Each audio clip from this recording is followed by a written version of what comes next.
What is up? I know you're all dying to find out whether I kept my TBR or trashed it for this weekend since the King of Crows is calling to me. Stay tuned to find out.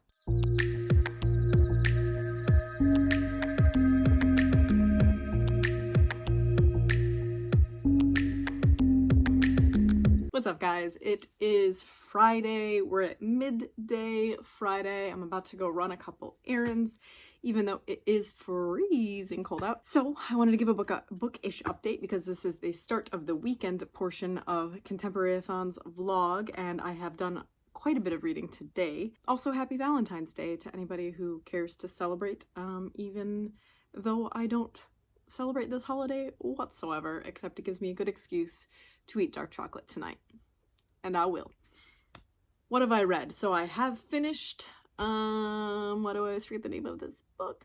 Truly Devious by Maureen Johnson. I just finished the audiobook this morning and I will give it 4 stars. I really enjoyed it. It was a lot of fun. I like the mystery aspect of it. It's a 2-timeline kind of event where back in, I want to say, the 1920s, because there is a level of like speakeasy to it at some point. This rich family goes missing, parts of the family, and it's for a ransom, but then some of them end up dead, and there's this whole riddle still to this day, present day.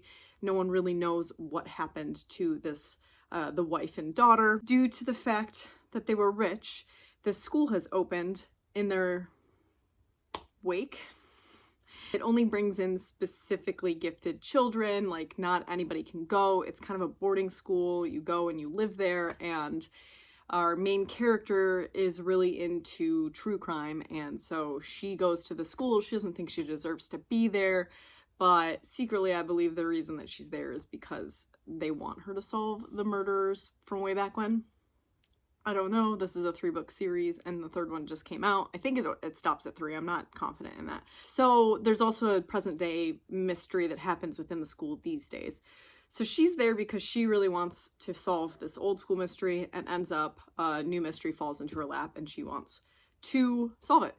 She harkens back on Agatha Christie a lot and Sherlock Holmes and like all of the great writers that have written some of the most classic mystery thrillers in literature. And yeah, I think that it was pretty good. There's some things where you definitely have to suspend your disbelief about what people do and get away with at a boarding school like this and how odd some of the people are, but overall I really enjoyed it. I didn't give a very big synopsis because it is a thriller, so obviously I cannot give too much away. There's a lot of diverse characters, we've got non-binary characters, we've got all types of people of color, and I think it had a lot of representation, and it's definitely worth checking out if you're really into YA thrillers. Next, did I stick with my TBR? The answer is yes, I did, and I'm glad I did because I am really enjoying The Girl with the Louding Voice by Abi Dare. I am about 150 pages in as of this morning, which is great. That means that I am on track to finish it on the last day of ContemporaryAthon, which means that my Monday will be available for the book that is, as I keep saying, calling out to me. But that said, this, I picked it for diverse and hard-hitting and green on the cover. This was a book of the month book choice this month. I did skip February, and instead I requested this from my library because this, I just hit myself in the face with it. This would have been my choice had I decided to pay this month. But because concert tickets went on sale this month and I'm trying to, you know, be smart with money this year, I skipped Book of the Month Club. But my mom, the real OG, got me 3-month subscription for my birthday, so there will be Book of the Month books in the near future.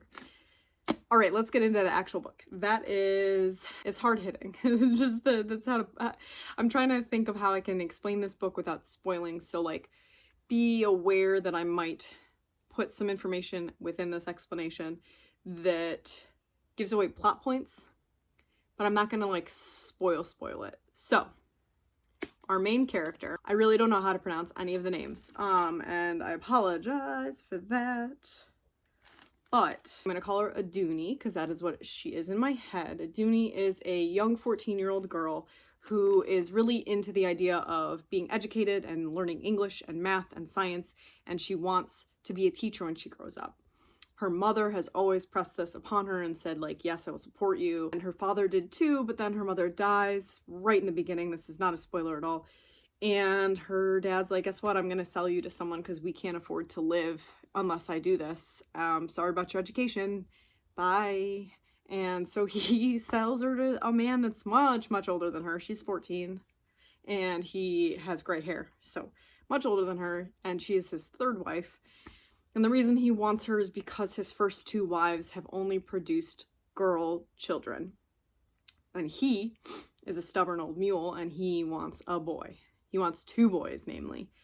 So she goes and she lives in this house with these 2 other women, one of which becomes like a second mother to her, and another is brutal to her because she's jealous. She's not the only wife. It's the first wife that's jealous. And so as far as I'm in right now, obviously this 14-year-old is like terrified of the guy and having to sleep with him and like all of the trigger warnings for anything that you could think related to that, because it's not super graphic, but you're definitely, you know what's happening to her and how much it sucks for her and how hard it is and how heartbreaking. And then a lot of stuff happens and the plot kind of shifts and now she's on the run. See what I mean about not spoiling it while still explaining it? Yeah, this is hard. So I'm at the point now where it is shifted and she has run away and is now in Lagos and starting a whole new job somewhere else. So I'm sure that this job is not going to be all it's cracked up to be either, and it's going to be really rough for her. I'm not sure where the next step goes, like if she stays or if she runs away again. I'm not sure, but that's as far as I am. I am enjoying it immensely. It is very well written, and it's written in a way that it matches her level of English. So like, here's an example of how it's written. Just one sentence, has nothing to do with anything, but it raised his head, look me, and I know the goat know it too. That's kind of like the cadence of the whole writing so far.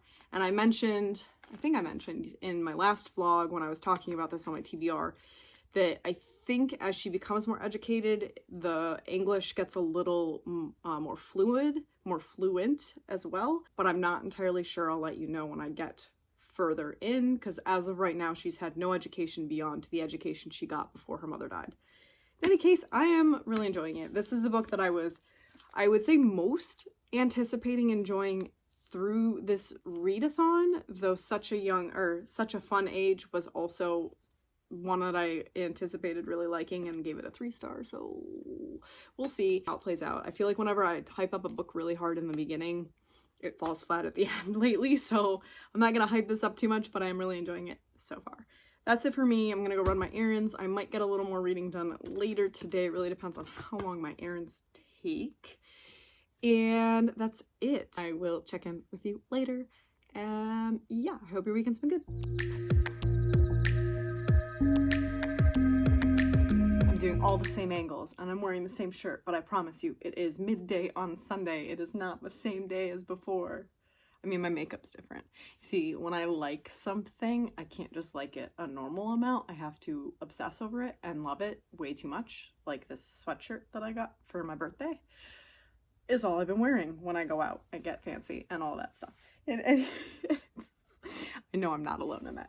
Okay, bookish update, because we're running to the end of ContemporaryAthon. It is the last day and I have finished my second physical TBR book, and that is The Girl with the Lauding Voice by Abi Dare. Finished it yesterday. I've talked a little bit about it. It's about a Nigerian girl who's 14, gets sold off so that her father and 2 brothers have money to live, and something happens, so she runs away. And I think that's where I left off. The main plot of the book happens after she runs away, where she gets sold to somebody else to be their housemaid, but it's like way more than just housemaid-y stuff. Essentially, this book tackles slave trade within Nigeria itself. What was really cool, so I did mention a couple times and I wanted to talk about, is that I thought that you'd see a very dynamic shift in the way that this was written, because it's written in her broken English, the way that she thinks, and the voice did get a little bit more English literate as it went on, but not significantly so. Like, she wasn't speaking in perfect sentences by the end, but while she got more educated as the housemaid's job, where she'd sneak books and stuff, There was a little bit less of her inner monologue using the wrong tense, etc., etc. So that was very fascinating. Also, once she finds books at this house, each chapter started to add in at the top of the chapter a fact about Nigeria that was true. And I thought that was very fascinating. I learned quite a bit about Nigeria. The other thing that I wanted to mention, by the way, this was a 5-star read. I do highly recommend it if you don't mind literature that doesn't read the way that you're used to reading the English language. I know that some people struggle with that kind of voice in a book, as well as like other examples or no quotes when there's dialogue. There is in this book, but I've just, you know, for people that struggle to read that kind of literature, this might be a struggle for you. But I read the first page or whatever Book of the Month Club gives you when I was looking at the Book of the Month choices in February, and I just knew that I would be okay with it and that I would enjoy it, and I did thoroughly. So one thing I was going to point out, aside from all of that, is that there's a part in the book where you finally realize what year it is. And I don't know if it was done intentionally. I'm thinking it must have been, or I'm just incredibly ignorant. It could be either. There's a point in this book where you realize it's basically present day. Like, they talk about Obama. It's like 2014, 2015 that this takes place. And I really, the first half of the book, would never in a million years have guessed it was the 2000s at all. Like, the way that she lives and the way that she exists and the things that happen to her, it blew my mind to find out that once she was in like Lagos, which is very like a city, and a lot of people speak English there and are educated and rich. It was 2015. And I was floored at first, and then I thought I felt really ignorant at the fact that I didn't even consider the fact that this was a present day novel, because it just didn't feel like it up until that point. So that was a twist, and I think it was done intentionally, that it wasn't ever brought up what part of the, like, what time this took place in until she was in a place where that was important and mattered. Super good read. The end was a little bit lackluster, I'll say. I think I'd give it more of a 4.5 than a full 5 stars. Like, I'm still thinking about it a day later, but it didn't, like, it's not gonna stay in my heart forever. You know what I mean? I'm always gonna think of this fondly, but it wasn't a book that really tore my heart out. But a lot of things happen, and there's a lot of characters, and there's a lot of people to love in this story, and I really, really, really did enjoy it, and I highly recommend it. So that covers so many topics. I won't even go over it. I'll wrap up later everything that I did challenge-wise.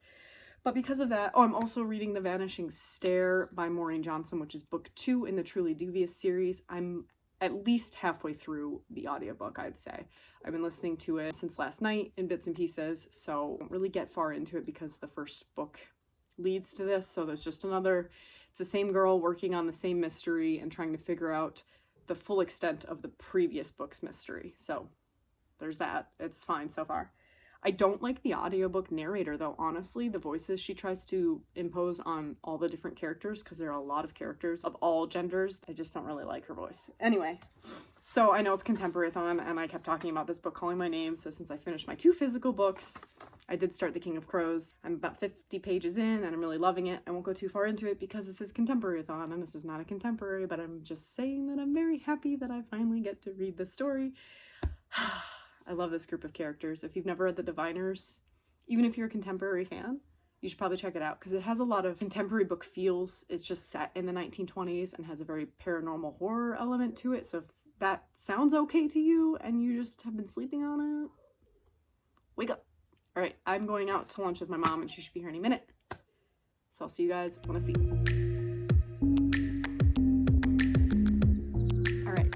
Do a quick closeout. I'm about to take a bath. I'm gonna call it the end of ContemporaryAthon.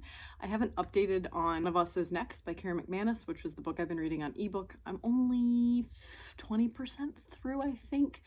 And so far it's interesting, but I also think it's a little more cliche than her previous works. In this one, some of the siblings of the book from One of Us Is Lying, her very first book, are still at the same high school, and the whole point of the first book is that there was like a website that had all the hot gossip about people in the school on it, and it called out people, and there was like a whole game that was played.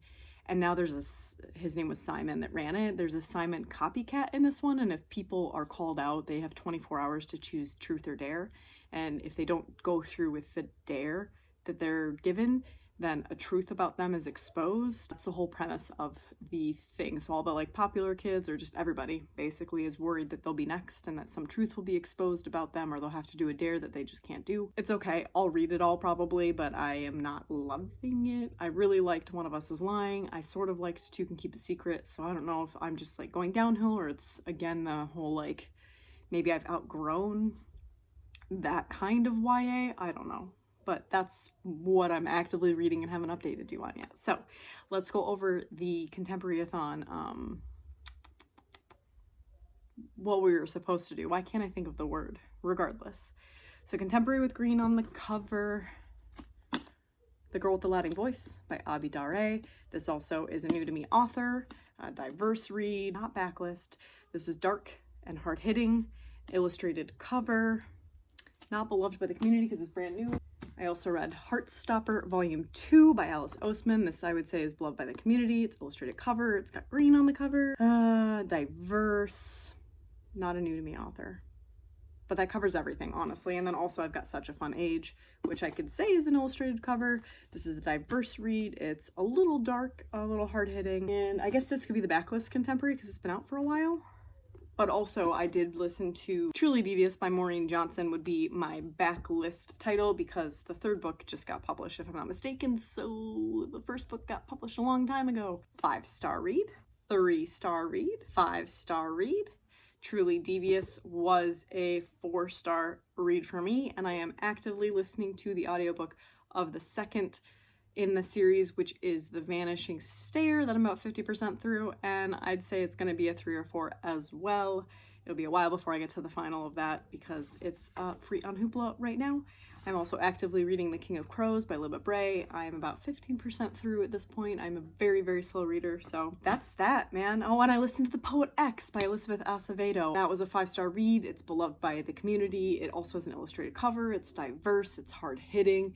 It probably has green on the cover. I don't own it, shockingly, even though it's one of my favorite books. So I did pretty well. That is 5 books in a week. That's pretty good for me. 2 of them are very, very easy reads, like The Poet X and Heartstopper Volume 2, but still 3 books and a short book of verses and a graphic novel. I call that a win, especially because this book's gonna take me forever. So that's it for me, guys. Like if you like this video, subscribe if you are new here and want to see more content from me. I post all my social media links down below. You can find me on Twitter, Instagram, and Goodreads. It's been a great ContemporaryAthon. Thanks again to the hosts, Chelsea, Julie, and Natasha. I'll have them linked down below. If you've never participated in ContemporaryAthon, I do think that you should in the next one. They do it twice a year and have recently added mini weekend ContemporaryAthons, which are great. Check out their channels, check out previous vlogs, and I don't know what else. But definitely check it out. If you did participate, let me know what your favorite read of the week was, and I will see you in the next one, guys. Bye.